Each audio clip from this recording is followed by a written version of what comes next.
everybody, so today I'm going to be talking about my favourite books that I read in 2019. 2019 has been my best reading year. I have read 36 books, which is the most I've ever read in a year. However, compared to my favourite books of the year video last year, I have less books on my list this year. I think this year I became more critical of the books that I read, and I only really give out 5 stars now to books that I really love and I consider to be favourites. So there's no 4-star reads on this list this year, and these are essentially most of my 5-star reads this year. And these are in no particular order, by the way. So first of all, we have Children of Blood and Bone by Tomi Adeyemi. I never usually read fantasy because I find it really intimidating. However, I heard a lot of positive things about this book, and the diversity and the plot really intrigued me more than most other popular young adult fantasy books I get talked about on YouTube, and I ended up loving this book. I thought it was an incredible and emotional read.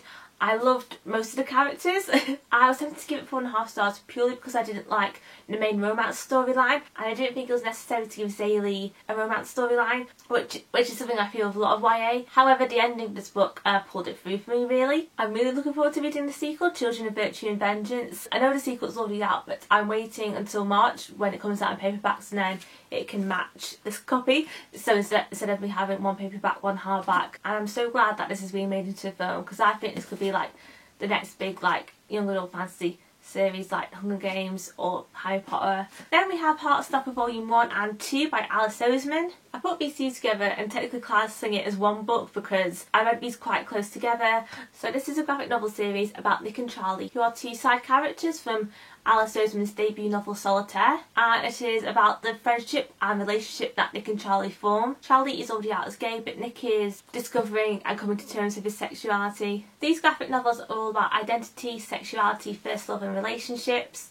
It's really freaking cute and charming, and Volume 3 is coming out in February and I cannot wait to read it. I've got it on pre-order and I can't wait to see the continuation of Nick and Charlie's story. Next we have The Prince and the Dressmaker by Jen Wang. This is another graphic novel that I really enjoyed. Again, it was quite a hyped book, but it didn't disappoint me at all. This story is about a prince who wants to wear dresses, and he hires a young seamstress to make the dresses for him. And by night, the prince is essentially a performer and a bit of a drag queen. So again, it's another story about identity and acceptance. And I just really fell in love with the story and the characters. I thought it was really cute and charming. And if you haven't read this already, I would highly recommend that you do. Next we have Radio Silence by Alice Oseman. I heard of this book because of Kat from Paperback Dreams.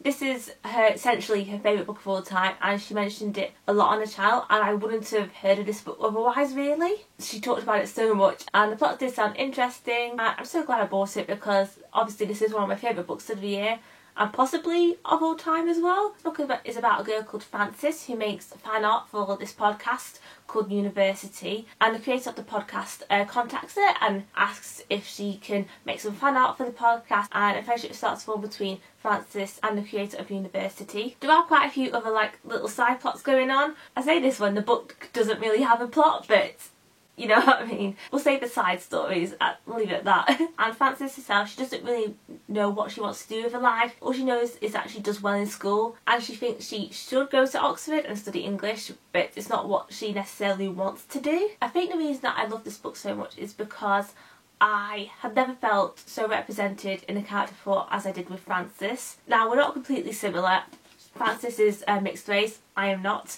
But for one thing, she's bisexual, and a lot of her thought patterns and things she felt I could deeply relate to. And I'd never seen or read about someone before who felt the same things as me. And when I read this book in September, I was properly going through it. So that definitely had something to do with it, probably.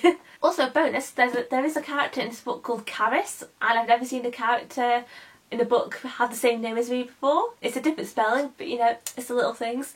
I would definitely recommend this book if you're in your early 20s or late teens. It's really good for that general age group. Then finally we have The 7 Husbands of Evelyn Hugo by Taylor Jenkins Reid. So as I said, these books weren't in any particular order. However, this is definitely my favourite book of the year, and one of my favourite books ever too. If you don't already know what this book is about, then I don't know what to tell you really.